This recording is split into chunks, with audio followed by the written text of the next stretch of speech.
Quem é que está aqui, junto a mim, em meu ser?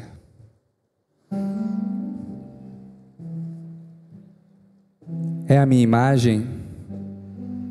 Não sei dizer.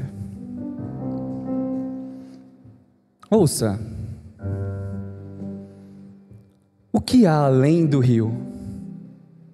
E mais além do rio? O que me espera lá? Será que eu vou saber? Porque eu fico sempre aqui, nesse rio, se existem outros 1000 que eu posso percorrer.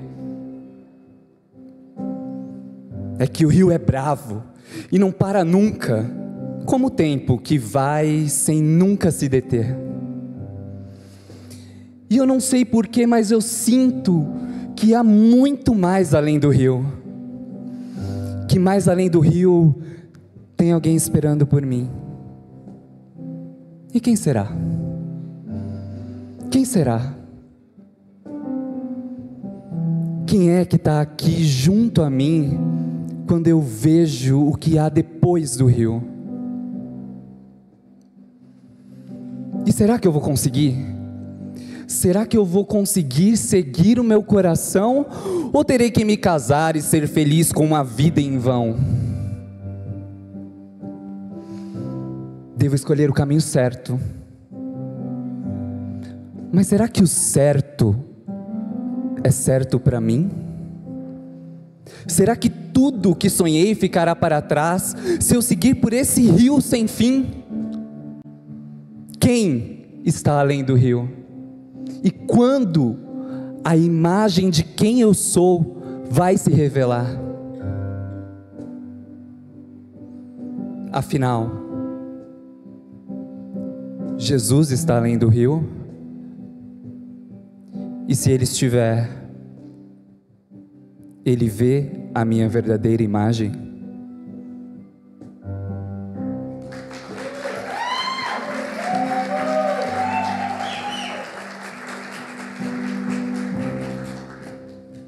E se precisar, é só chamar. Não precisa de formalidade. Eu quero intimidade. Eu sou teu pai. É só chamar. Não é sobre religiosidade.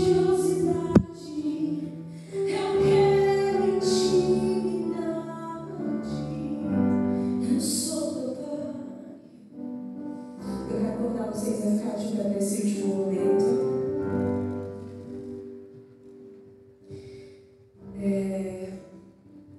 Foi um dia muito especial, assim, de muitas trocas, de conhecer muitas pessoas. E em todos os momentos que todas as pessoas falaram, sempre essa música voltava, assim, na nossa mente. Tanto que a gente ia fazer uma outra canção e a gente decidiu que ia fazer essa novamente, porque a gente entende que ela faz sentido. Porque eu quero dizer que essa música é sobre você. Ela não é sobre qualquer outra pessoa, é sobre você. Sobre você individualmente, não é sobre a galera, é sobre você.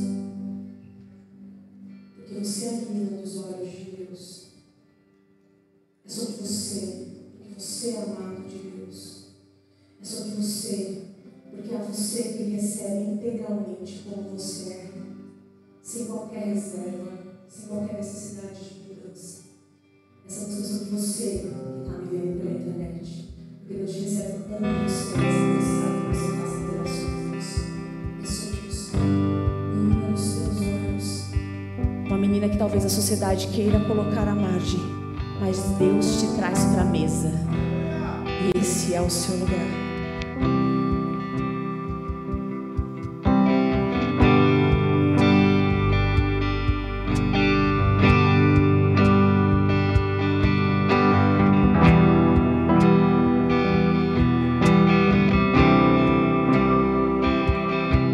Se você se sente esquecido, quem sabe deixado para trás, sequestraram tua paz.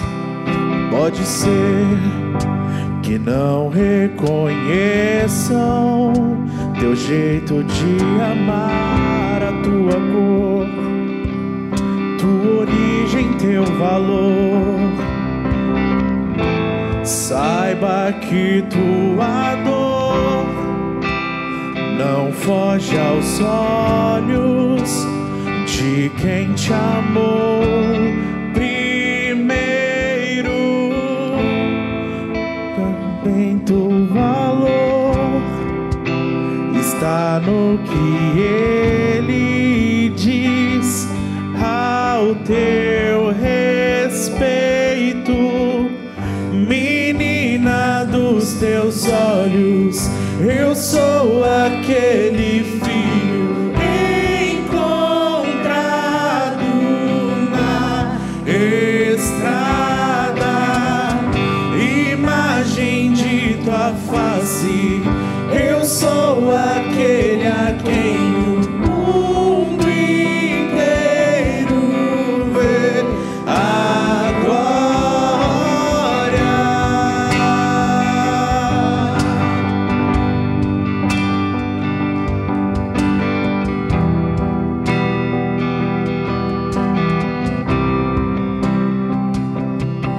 Se você se sente invisível nas ruas e bares onde vai, tudo passa devagar.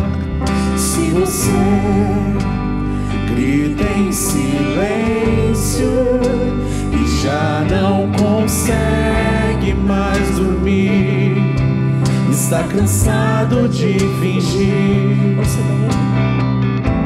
saiba que tua dor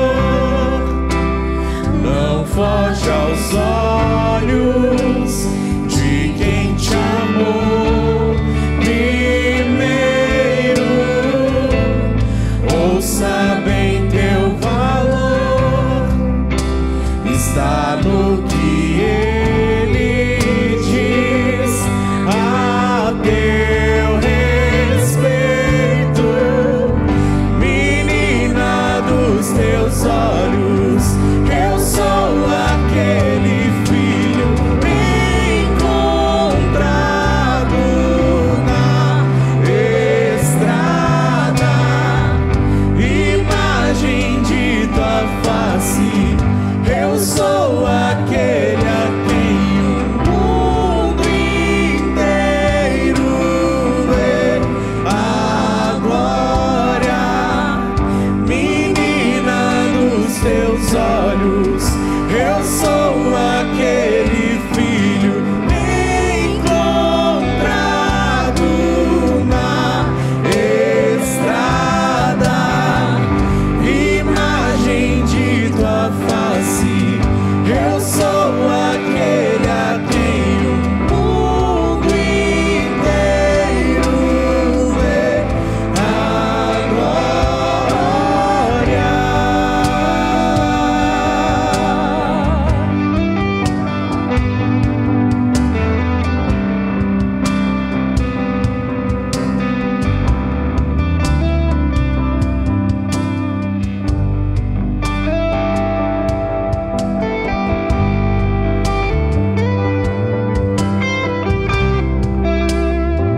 Eu quero convidar você a cantar como igreja esse refrão pela última vez com a gente. Menina dos teus olhos, Eu sou aquele filho encontrado na estrada, imagem de tua face. eu sou aquele a quem o mundo inteiro vê a glória. Pela última vez. Menina dos teus olhos, eu sou aquele filho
Junto ao poço estava eu, quando o homem judeu viu a sede que havia em mim.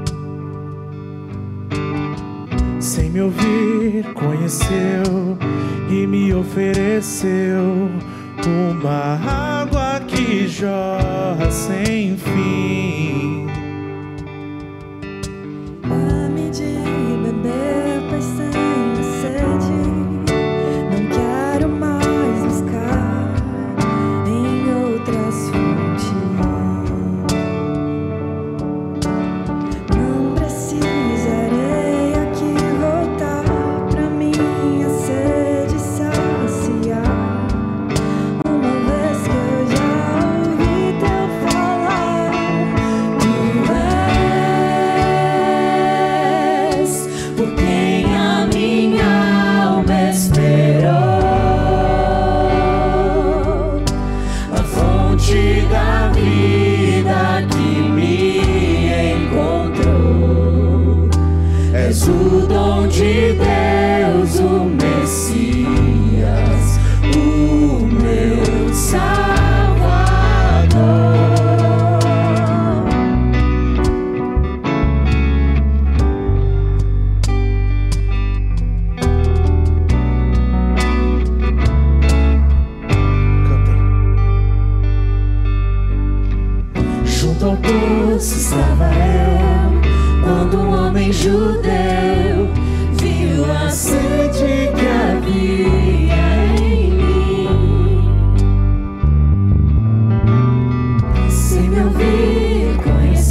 fonte da vida que me encontrou. És o dom de Deus, o Messias, o meu Salvador. Tu és quem a minha alma esperou. A fonte da vida que me encontrou. És o dom de Deus, o Messias, o meu Salvador. Tu és. Cante com a gente.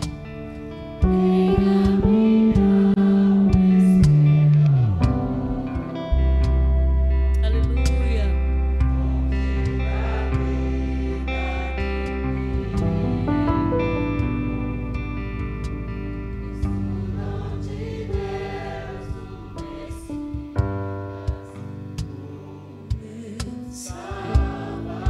Pela última vez cantamos juntos. Tu és por quem a minha Alma esperou. A fonte da vida que me encontrou.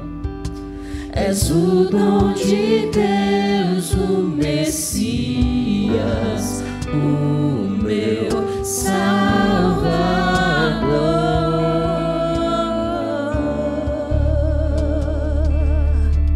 É Ele quem pode fazer com que a gente beba dessa água e tenha novos recomeços e nasça novamente. E a gente pode nascer de novo a partir do momento que a gente o conhece e que a gente mergulha nele, nessa água de fonte da vida. Eu queria declamar para vocês uma poesia chamada Recomeço, do Braulio Bessa, porque aqui eu vejo que cada um de nós tem um recomeço. Os pais têm que recomeçar para aceitar os filhos. Quem se descobre homoafetivo tem que recomeçar para se aceitar. Os próprios pastores tiveram que recomeçar para abrir esse espaço. Então, essa poesia se chama Recomeço, e é para cada um de nós. Quando a vida bater forte e tua alma sangrar, quando esse mundo pesado lhe ferir, lhe esmagar, é hora do recomeço. Recomece a lutar. Quando tudo for escuro e nada iluminar, quando tudo for incerto e você só duvidar, é hora do recomeço. Recomece a acreditar. Quando a estrada for longa e o seu corpo fraquejar, quando não houver caminho, nenhum lugar para chegar, é hora do recomeço. Recomece a caminhar. Quando o mal for evidente e o amor se ocultar, quando o corpo for vazio e o abraço lhe faltar, é hora do recomeço. Recomece a amar. Quando você cair e ninguém lhe amparar, quando a força do que é ruim conseguir lhe derrubar, é hora do recomeço. Recomece a levantar. Quando a falta de esperança decidir lhe açoitar, e quando tudo que for real for difícil suportar, é hora do recomeço. Recomece a sonhar. Enfim, é preciso de um final para poder recomeçar, como é preciso cair para poder se levantar. E nem sempre engatar a ré significa voltar. Remarque aquele encontro, reconquiste um grande amor, reúna quem lhe quer bem, reconforte um sofredor, reanime quem está triste e reaprenda na dor. Recomece, se refaça. Relembre o que foi bom. Reconstrua cada sonho. Redescubra algum dom. Reaprenda quando errar. Rebole quando dançar. E se um dia lá na frente a vida der uma ré, recupere sua fé e recomece novamente.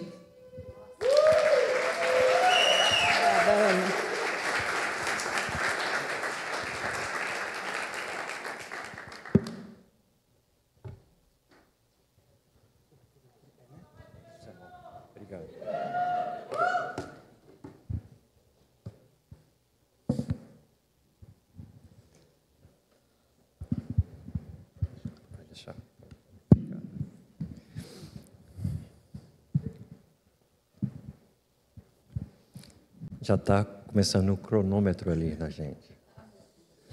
Esse é o famigerado, mas é necessário. O tempo é precioso, o tempo que a gente tem precisa ser bem empregado, ser bem cuidado. Precisamos ouvir uma boa palavra, precisamos falar coisas certas nos momentos certos. Eu vou convidar vocês, eu não sei se a gente consegue colocar aqui o texto bíblico de Mateus, Mateus 13, de 31 a 33, de 44 a 52. É o texto dessa reflexão, desse fim de encontro e recomeço, de colocar em prática o que ouvimos aqui, os testemunhos, as falas, as palavras, o silêncio, o choro, e isso vai nos guiar nesse momento. Quem tiver uma Bíblia pudesse fazer essa leitura, não sei se a gente consegue colocar aqui, Mateus 13, está aí atrás. Vamos lá? E contou-lhes outra parábola: o reino dos céus é como um grão de mostarda que um homem plantou em seu campo. Embora seja a menor dentre todas as sementes, quando cresce, torna-se a maior das hortaliças e se transforma numa árvore, de modo que as aves do céu vêm fazer os seus ninhos em seus ramos. E contou-lhe ainda outra parábola: o reino dos céus é como um fermento que uma mulher tomou e misturou com uma grande quantidade de farinha, e toda a massa ficou fermentada. O reino dos céus é como um tesouro escondido no campo. Certo homem, tendo encontrado, escondeu de novo, e então, cheio de alegria, foi e vendeu tudo o que tinha e comprou aquele campo. O reino dos céus também é como um negociante que procura pérolas preciosas. Encontrando uma pérola de grande valor, foi e vendeu tudo o que tinha e a comprou. O reino dos céus é ainda como uma rede que é lançada ao mar e apanha toda sorte de peixes. Quando está cheia, os pescadores a puxam para a praia. Então se assentam, juntam os peixes bons em cestos, mas joga fora os ruins. Assim acontecerá no fim desta era. Os anjos virão e separarão os perversos dos justos, e lançarão aqueles na fornalha ardente, onde haverá choro e ranger de dentes. Então perguntou Jesus: vocês entenderam todas essas coisas? Sim, responderam eles. Ele lhes disse: por isso todo mestre da lei, instruído quanto ao reino dos céus, é como um dono de uma casa que tira do seu tesouro as coisas novas e as coisas velhas. Esse é o texto da nossa leitura e reflexão dessa tarde.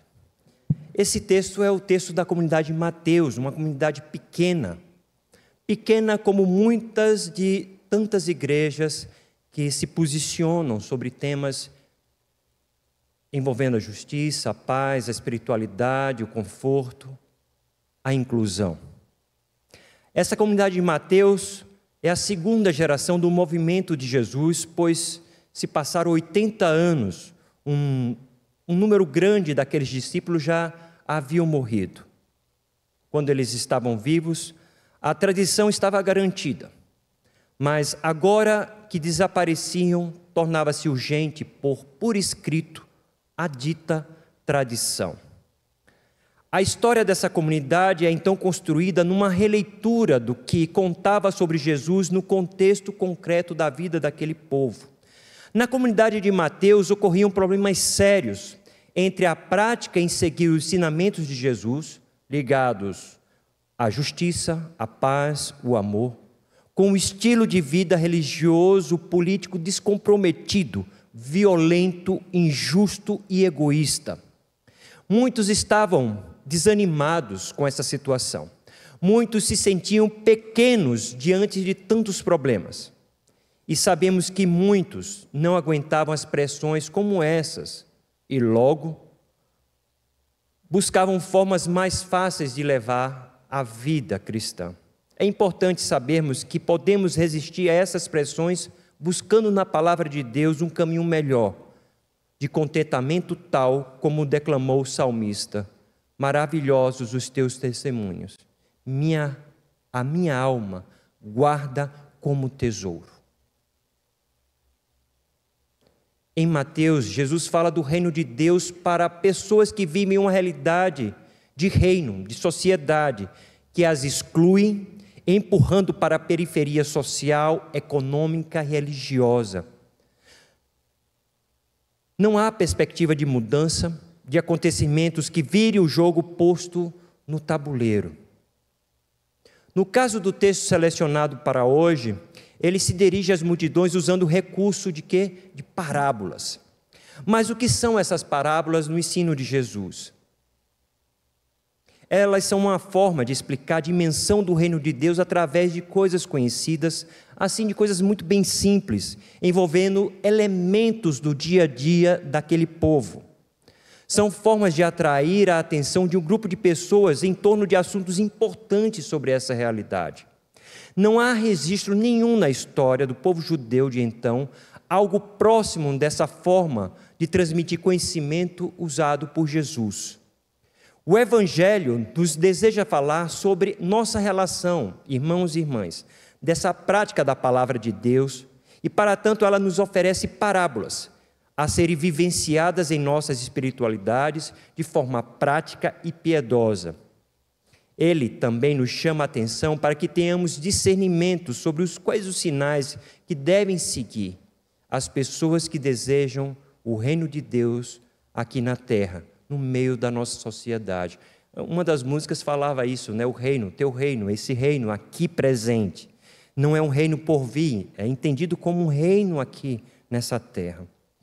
Usar uma linguagem religiosa, piedosa, quase nunca significa um sinal verdadeiro de ser uma pessoa discípula de Jesus Cristo.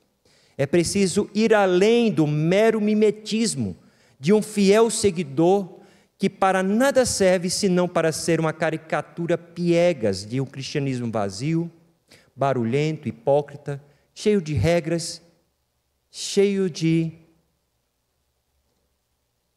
palavras sem sentido.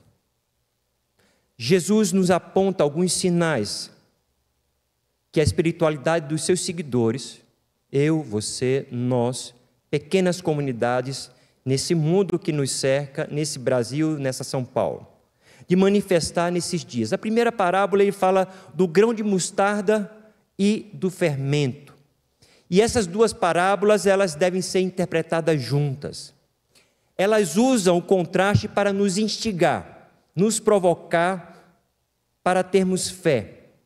O grão de mostarda, do tamanho de uma cabeça de um alfinete, insignificante ao olhar humano, mas que quando cai na terra, morre e transforma. Lembra a ressurreição, né? O renascimento de uma árvore poderosa que gera um local de acolhida de muitas aves. Essa árvore são todas essas pequenas comunidades, insignificantes, pequenas, mas por aglomerar, juntar, atrair, ela se torna frondosa, bonita para se ver. O fermento, que numa porção mínima é capaz de fazer crescer a massa. E por ser pequena, essa comunidade de Mateus não deve desanimar diante dos desafios. Ela deverá ser o seu discurso de uma comunidade profética e também deverá se preparar para acolher ou acolher a todo mundo que lhe pede abrigo, que chegam em nossas igrejas, comunidades, para um espaço de respiro, de fé, de crença, de recomeço. Esse abrir não deverá ser pesaroso, mas um dom que Deus concedeu gerando graça. A segunda parábola, a terceira parábola, fala da parábola do tesouro e da pérola. O que move essas duas pessoas dessas parábolas é a alegria, é o êxtase de encontrar algo precioso para elas, um tesouro, uma pérola.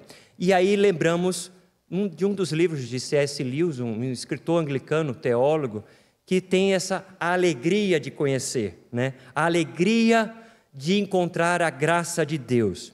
E que essa alegria foi testemunhada hoje aqui nesse espaço.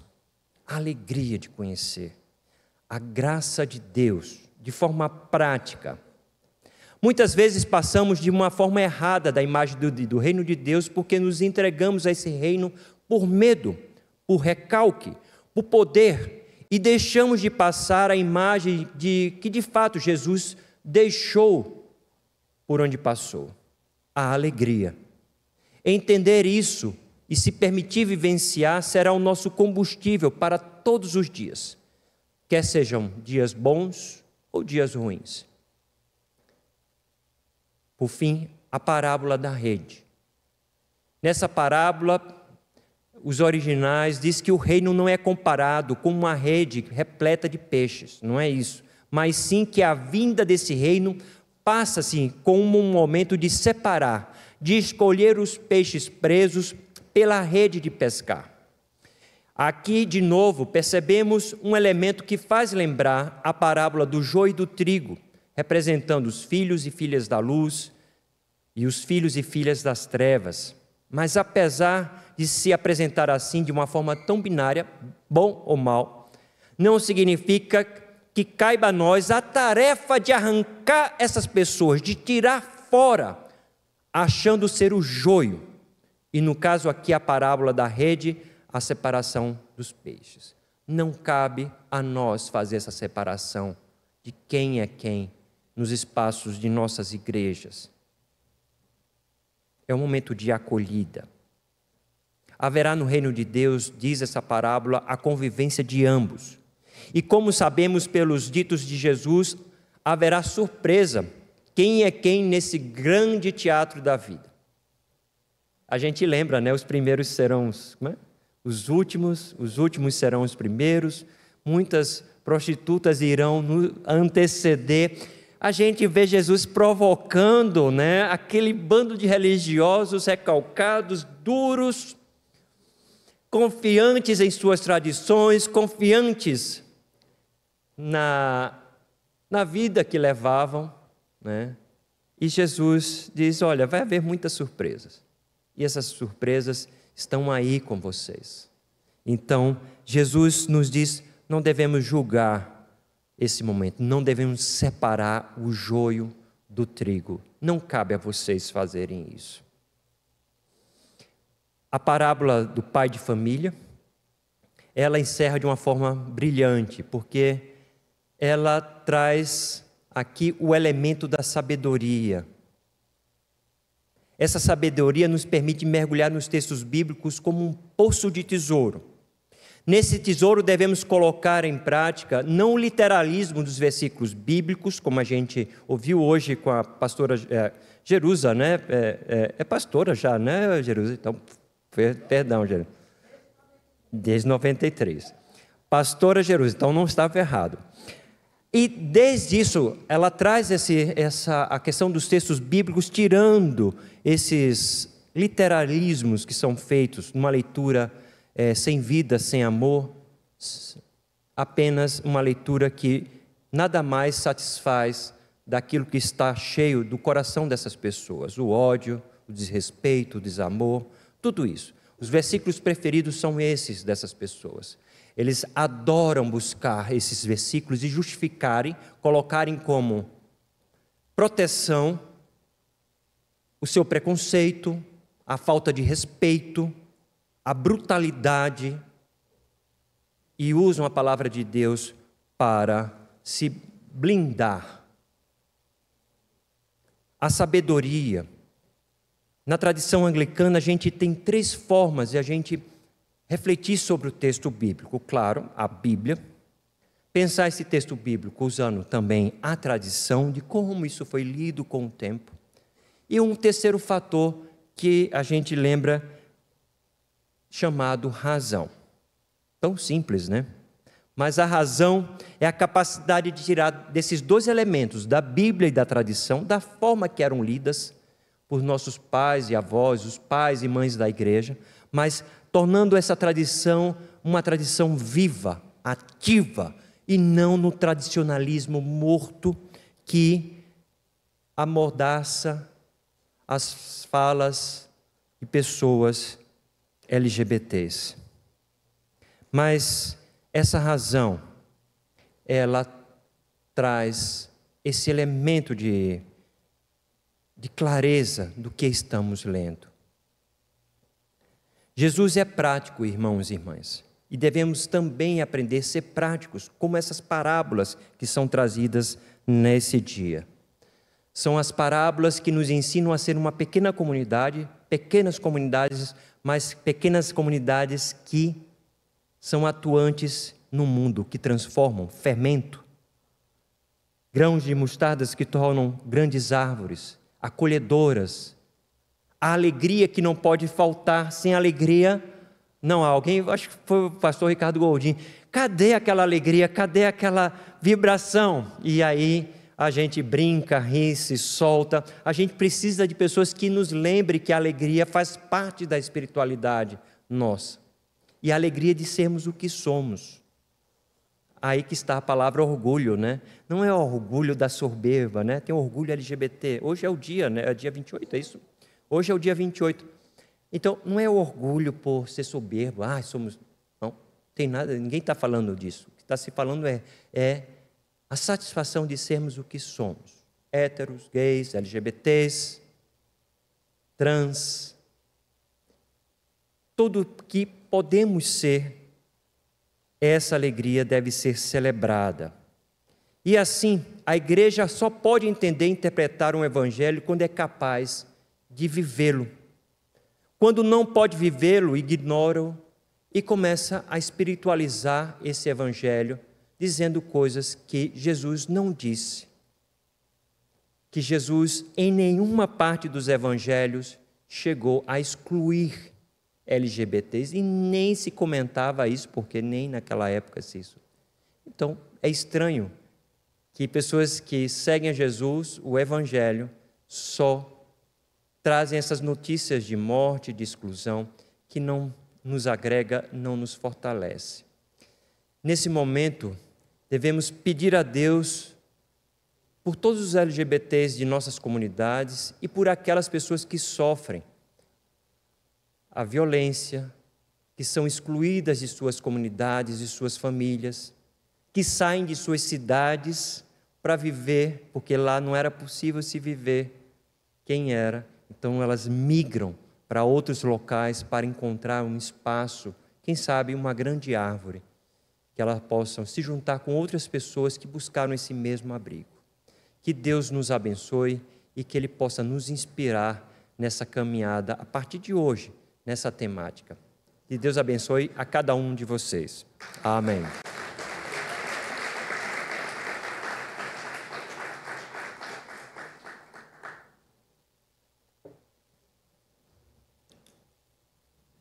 Demorei não, né?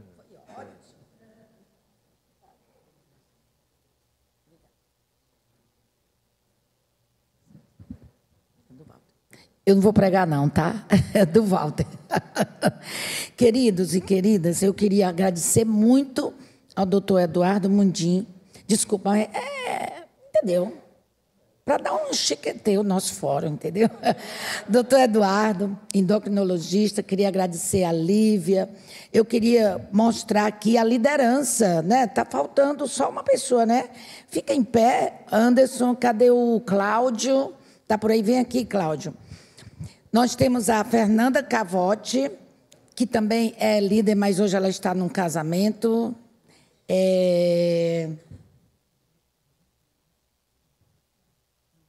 Só nós mesmos, mas a gente vai trazer outra pessoa. São essas pessoas que trabalham, e a gente, com a comunidade LGBT aqui na Bethesda, e nós temos todo segundo sábado do mês, às 17 horas, uma reunião de acolhimento. E esse segundo sábado de julho, nós teremos a Fernanda Cavotti, que é pastora, advogada, e ela trará a palavra para nós, e nós vamos ter uma roda de conversa, de escuta, de colocar a mão no ombro, põe a tua cabecinha no meu ombro e chora, tá bom? Segundo sábado, às 17 horas. Deixa eu ver quem mais participou. Aí o Vitor, eu queria muito agradecer a Mirelle, que juntou essa banda maravilhosa. Vamos dar uma salva de palmas para eles. Que nos ajudou no louvor todo dia. Tem mais alguém que eu não agradeci? Porque às vezes eu não agradeço, o povo fica magoado comigo. Márcia, pelo poema. Vocês que estiveram aqui conosco. Sim, a Érica. Tem mais gente? Ajuda. Ok. Ótimo. Obrigada a todo mundo. Walter, que ajudou pra caramba. E nós vamos agora, ó. A Ina falou que tem coisa, se você quiser levar para casa, comprar. Não esqueça a nossa lojinha, os livros, tá bom? E eu queria chamar o Nick para recitar um poema para nós. Quer assim ou quer um pedestal? Oi, gente. Bom, esse não é muito um poema, tá mais para um texto. E o título desse texto chama Dores de um Garoto Trans. Que meio que eu escrevo muito para lidar com os meus problemas.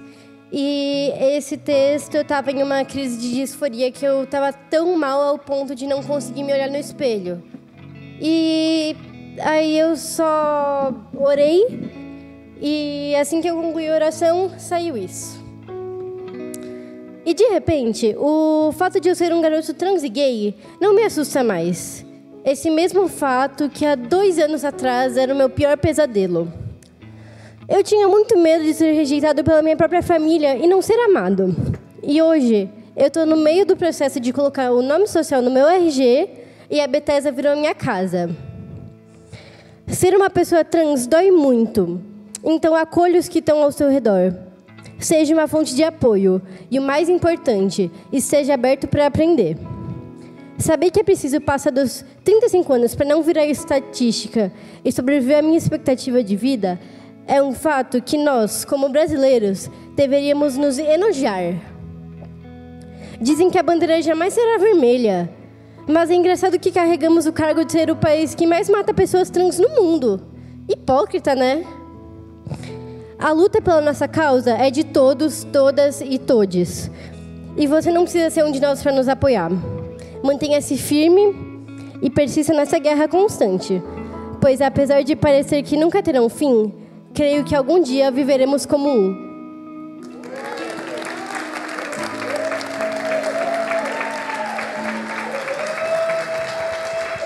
Obrigado, Nick. Bom, agora nós queremos encerrar. Fique de pé, vamos orar para encerrar, mas antes de nós orarmos, quero dar um aviso que depois da oração, não saia correndo, vai passar um vídeo aqui no telão, um vídeo que já está nas redes sociais, então você vai lá, compartilha, comenta, manda para 75 pessoas, para que esse espaço, para que esse evento chegue em mais lugares e, sobretudo, o amor de Deus chegue para todas as pessoas de forma indistinta. Então, vamos orar? Feche os seus olhos, então, aí onde você estiver.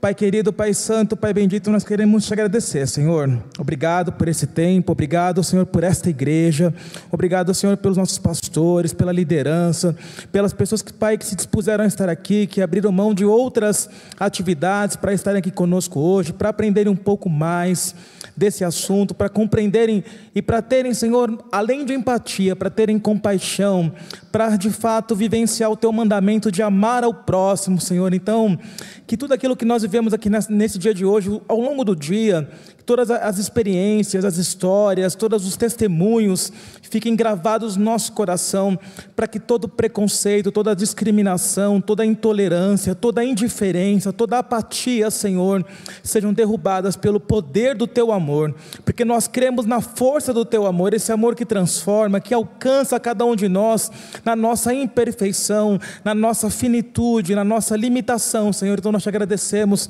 porque o seu amor é quem sustenta cada um de nós, Senhor. Então, a despeito de pertencermos à comunidade LGBT, que cada um de nós estejamos engajados por dignidade, engajados em propagar o seu amor a todas as pessoas. Pai, nós te agradecemos em nome de Jesus, e o povo de Deus diz amém.